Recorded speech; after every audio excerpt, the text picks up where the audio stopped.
జీవితాన్ని గొప్పగా అనుభూతి చెందాలంటే అందుకోసం మీరు ఒక విధమైన పరిత్యజ భావనతో ఉండాలి.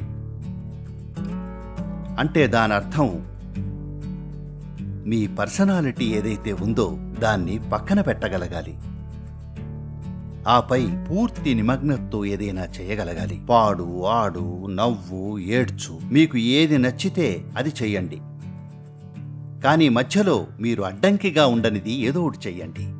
మీరు దేన్ని అణిచిపెట్టుకోకుండా మనస్ఫూర్తిగా నవ్వగలిగితే, కొంచెం కూడా అణిచిపెట్టుకోకుండా పాడటము, నృత్యం చేయడము లేదా మరేదైనా చేయగలిగితే అప్పుడు ధ్యాన నిమగ్నులవడం చాలా సులభం.